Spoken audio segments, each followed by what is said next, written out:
Hi friends, ఎలా ఉన్నారు? నేనైతే ఈరోజు నిందా మూవీ చూసేశాను. దాని గురించి ఇప్పుడు మాట్లాడుకుందాం. మూవీ ఇంట్రడక్షన్ స్టార్ట్ అవ్వగానే 6 మెంబర్స్ని కిడ్నాప్ చేసి ఉంటారు.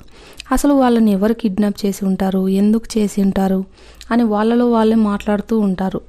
వీళ్ళందరినీ యాక్చువల్లీ హీరో కిడ్నాప్ చేసి ఉంటాడు. కాండ్రగోట అనే ఊర్లో ఒక అమ్మాయి రేప్ అండ్ మర్డర్కి గురి అయి ఉంటుంది. దానికి సంబంధించి వాళ్ళని కిడ్నాప్ చేసి ఉంటారు. తను చనిపోయాక అనవసరంగా ఒక అమాయకుడు ఇందులో ఇరుక్కొని ఉంటాడు. చాలా రోజులుగా జైల్లో తనను తానే నింద వేసుకొని మోస్తూ ఉంటాడు. దానికి సంబంధించి హీరోకి దీనికి ఏంటి సంబంధం అనే దానితో ఇంటర్వెల్ పడుతుంది. ఆ తర్వాత హీరో ఎలా సాల్వ్ చేశాడు, వాళ్ళందరితో నిజం ఎలా చెప్పించాడు అనేది స్టోరీ అయితే పర్లేదు ఫ్రెండ్స్, కానీ ఇంకా కొంచెం ఇంటెన్స్గా ఉంటే చెప్పి ఉంటే బాగుండేది అనిపించింది. ఓవరాల్గా అయితే గుడ్. ఒకసారి అయితే వెళ్ళి చూడొచ్చు.